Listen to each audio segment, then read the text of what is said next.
राधे राधे सभी भक्तों को ब्रज गोपिका की जय श्री कृष्णा, जय श्री श्याम। आज हम जानेंगे कि पितृपक्ष में विशेष तौर पर पंचबली भोज किस प्रकार दिया जाता है और क्यों देते हैं तथा किस किस को यह पंचबली भोज दिया जाता है। क्या है पंचबली भोज, तो आइए जानते हैं। भाद्रपद की पूर्णिमा से आश्विन की अमावस्या तक अपने पूर्वजों को याद कर श्राद्ध कर्म किया जाता है। श्राद्ध उसी तिथि को किया जाता है जिस तिथि को पितर परलोक गए हैं। श्राद्ध न केवल पितरों की मुक्ति के लिए किया जाता है बल्कि उनके प्रति अपना सम्मान प्रकट करने के लिए किया जाता है। श्राद्ध शब्द की उत्पत्ति ही श्रद्धा से हुई है। अपने पितरों के प्रति श्रद्धा भाव सम्मान प्रकट करना ही श्राद्ध है तथा 16 दिनों तक चलने वाले पितृपक्ष में पंचग्रास का विशेष महत्व होता है। इसे पंचबली के नाम से भी जाना जाता है। पंचबली के भोजन से पितरों की आत्मा तृप्त होकर प्रसन्न होती है और सभी दोषों से भी मुक्ति दिलाती है। तो हम जानेंगे कि पंचबली का इतना महत्व क्यों होता है और किस किस को खिलाते हैं पंचबली का खाना। सबसे पहले गाय के गोबर को जलाकर उसके कंडे पर भोजन की 3 आहुति दी जाती हैं। फिर 5 जगह पर भोजन का अंश निकाला जाता है जिसे पंचबली कहते हैं।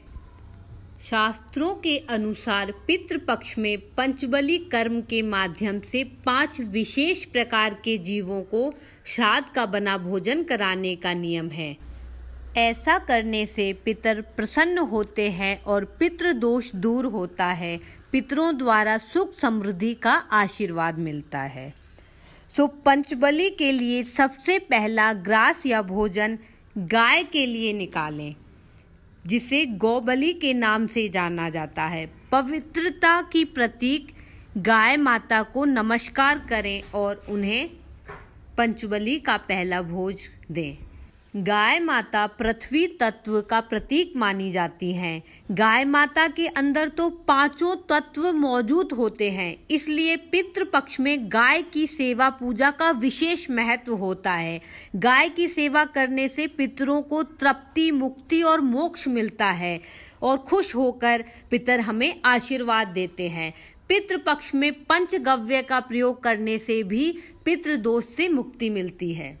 किसी बीमारी के कारणवश यदि आप श्राद्ध ना कर पाएं तो श्राद्ध वाले दिन पूरी श्रद्धा भाव से गाय को हरा चारा खिलाने से ही श्राद्ध की प्रक्रिया पूर्ण मानी जाती है। ऐसा शास्त्रों में निहित है। इसके बाद दूसरा ग्रास कुत्ते को दें, जिसे स्वान बलि भी कहते हैं।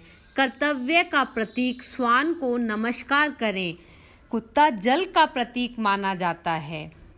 तीसरा ग्रास कौए को दें, जिसे काक बलि कहते हैं। मलिनता निवारक काक को नमस्कार करें। इसके भोजन को छत पर दक्षिण दिशा में रख दें।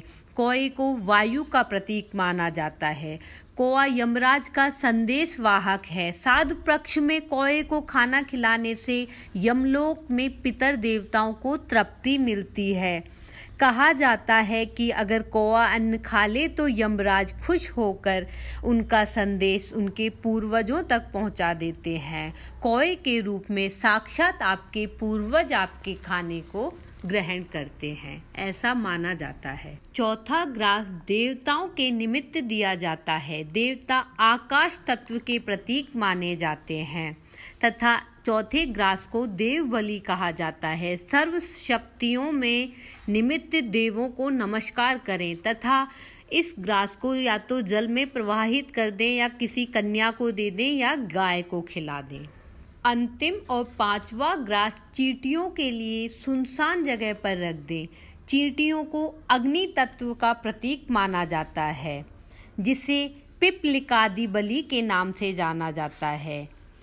श्रम, निष्ठा और सामूहिकता का प्रतीक चींटियों को नमस्कार करें। इन 5 को आहार देकर हम 5 तत्वों के प्रति आभार व्यक्त करते हैं तथा पंचबली के बाद ब्राह्मण को आदर पूर्वक बुलाकर भोजन कराएं और फिर दान दक्षिणा देकर आदर सहित विदा कीजिए। शास्त्रों के अनुसार पितृपक्ष में ब्राह्मणों को भोजन कराने का विधान है। मान्यता है कि ब्राह्मणों द्वारा किया गया भोजन सीधे पितरों तक पहुंचता है। पितरों की आत्मा संतुष्ट होती है। ब्राह्मणों के साथ वायु रूप में पितर भोजन करने आते हैं, इसलिए ब्राह्मण भोजन के बिना श्राद्ध की परंपरा पूर्ण नहीं मानी जाती। श्राद्ध सुबह जल्दी और शाम को नहीं करना चाहिए। दोपहर का समय पितरों का माना गया है। 11 बजे से 1 बजे के बीच में भोजन के लिए ब्राह्मण को सत्कार से बुलाएं और दक्षिण दिशा की ओर मुख करके बैठाएं, क्योंकि दक्षिण दिशा यम की दिशा मानी जाती है।